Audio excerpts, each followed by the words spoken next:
Beast Machine's episode reviews continue now with Savage Noble. Can you take a wild guess which character will be debuting in this episode?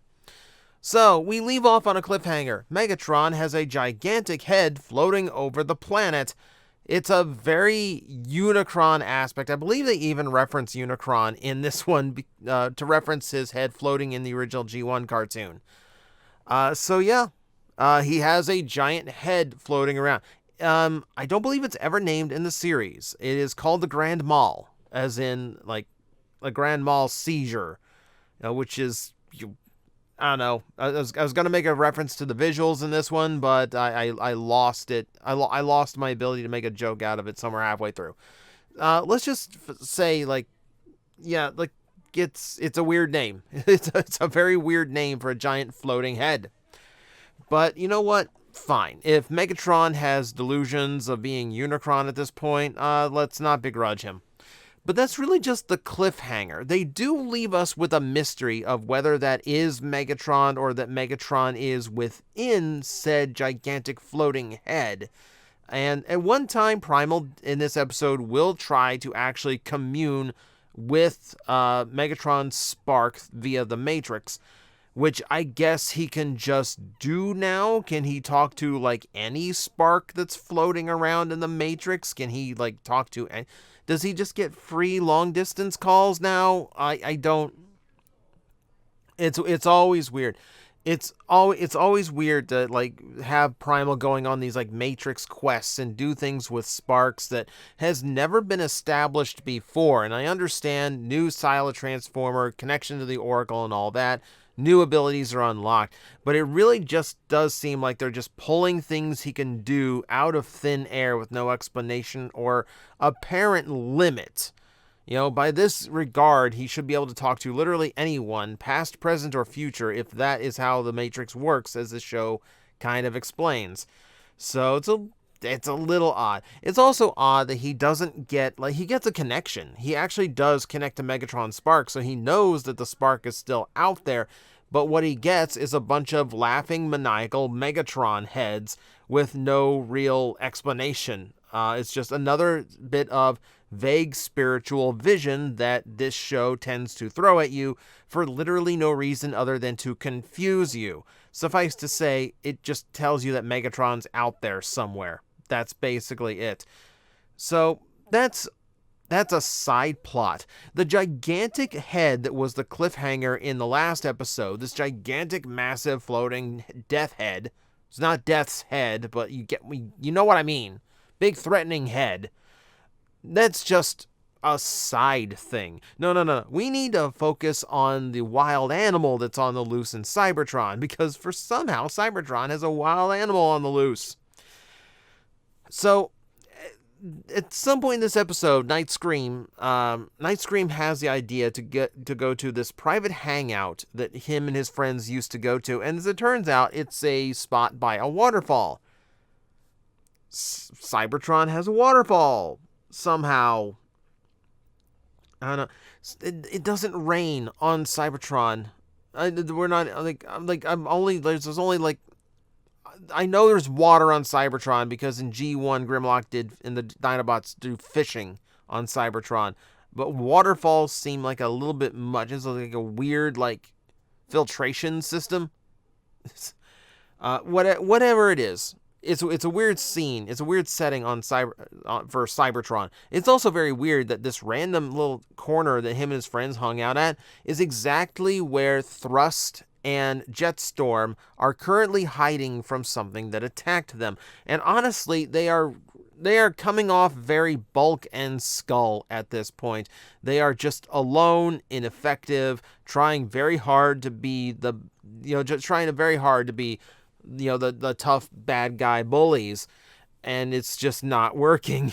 I almost want the clip to play Bulk and Skull's theme when they come up, because it's so fitting. There's I mean, of course, it almost comes to blows again. It does not. And part of this is, of course, Black Arachnia trying to reason with whatever part of Silverbolt might be left. I do like that at one point she tries to convince the Viacons that, on her, that all they want to do is talk, on her honor as a spider, and then under her breath as a Maximal. So there's still part of her that's kind of reluctant to call herself a Maximal, which I think it's a very rare moment of showing her original characterization again. And I kind of like it. It's just a little bit of, it's a little throwback to her, a little bit. But you'll recall in the last episode, she said she was tired of trying to get Jetstorm to become Silverbolt again. And in this episode, she once again says she's tired of pleading with Jetstorm to become Silverbolt again. And guess what? She's not done. She's not done. She is not done. Let's get through a couple more episodes, and she will pick up right where she leaves off, because that is her only story arc at this point. So, yeah, there is a mystery monster about. For lack of better descriptor, it's basically a frog dragon. So the Savage Dragon, no, not that Savage Dragon, not the comic book, but this dragon who is named Savage. No, this one it's weird. It's a very weird design. That said, Megatron just went missing, and now there is just a random red dragon on Cybertron. Okay, so like immediately the characters have no idea what's going on, but it's very easy to figure out, like, this is connected to Megatron somehow. And I also do not know why everyone is so scared of this thing. It's a big, slow, lumbering lizard that happens to breathe explosive fire. And while the explosive fire does look threatening, I don't really see it as that much more powerful than some of the stuff that like Maximals and even Viacons have dealt with. So why everyone is so scared of this super slow, little lumbering like two-legged dragon thing, I don't know. It's weird. Like it just like I expect them. I expect better of my my Maximals at the very least. So in their attempts to escape and run off, which for a rare moment, just for a moment, brings Viacon and Maximal together, I really would have liked this to have gone on for the entire episode. Just one episode where they kind of have to pool their forces and work together to kind of escape or get rid of this big threat that like both sides are scared of. But, that would be fun and different and interesting. We can't have that in Beast Machines. So we just have to kind of separate things apart. The Viacons don't last. The Viacons eventually get blasted off like Team Rocket. So they don't really play much besides comedic filth, just like a little bit of levity in the episode. In this kind of episode that doesn't really need the levity, now we finally get levity out of this show. So in the process of escaping Savage, the Maximals run across a blue wolf Maximal that's that's standing on two legs, by the way. So either alien wolf, because it's blue, or werewolf thing. Either way, he introduces himself as Noble. So you're telling me this dragon appears at the same time as this random Maximal that recites Night Scream's story pretty much verbatim. So, okay. He knows what went on the day of the Cataclysm, and at this point it would make sense that not just Night Scream escaped, so this part is feasible, until you realize he's voiced by David Kaye, and he just sounds like a really calm Megatron. David Kaye has great vocal range, so the fact that they made him sound so close to Megatron really was intentional.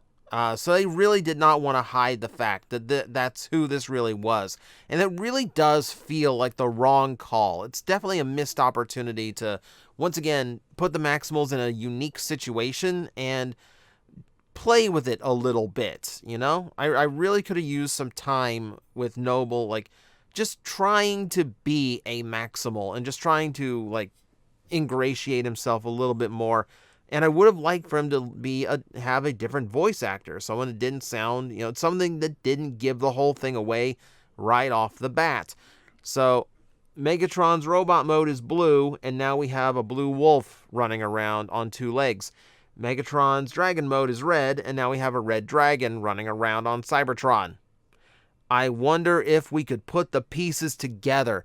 The most interesting thing is the fact that the body is 100% organic. There's nothing robotic about it. Now, what that means, we don't really know, and we're not going to find out. We're not going to know. They really do not explain how this was possible. They just said, well, we'll get there. We will get there. So, at the very least, this was appropriately timed, because even with the Noble Savage toy, or Beast Changer that the toy had to be, came out a little bit later, the Beast Wars mutants were a thing on the toy shelf at this time. So this was actually pretty convenient. So, yeah, like, this is supposed to... It feels like they wanted to set up a mystery about the whole Noble Savage thing, but at the same time, they shot themselves in the foot. Like, it's not a mystery because they gave the whole thing away right off the bat. Like, there really isn't any, like, mystery as to what's going on here. There's just too many clues, The beast modes being the same colors as Megatron in both modes. David Kaye is the voice actor, both mysteriously appearing at the same time just as Megatron has vanished. There's just way too many things. And yeah, I'm going to have even more problems with this once we get to the next episode. For now, I'm giving it a passable score. There's some okay setup and mystery in here, and it's definitely a different situation for the Maximals, which is something of relief, even though it still leads to, like, them doing chase scenes. But still, you like overlooking some of the good parts. I really do wish the Viacom Maximal alliance lasted longer. I feel that's a missed opportunity. I feel like they could have done a lot better hiding the fact of Savage and Noble's true identity. That could have been handled a lot better.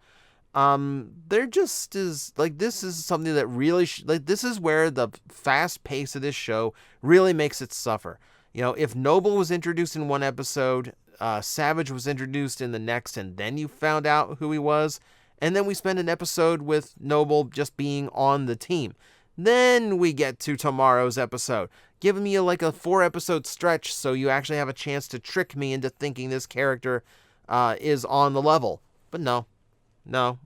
We'll talk about that tomorrow, and why, in hindsight, this episode has to be passable at best, quality and writing-wise. So, thank you guys for watching one more of these, and then tomorrow, we've got another one to go, so stay tuned. Yeah, I guess I'll give Bardic to Pain. Pain, my number one good best friend. You got this. You're just basically like Caboose at this point. Just like... Oh, God. That's... all right, let's keep this Pain train going. The Caboose is here. Son of a bitch. No. And yeah, this makes me Tucker. I'm quitting. Joust, take 2 psychic damage.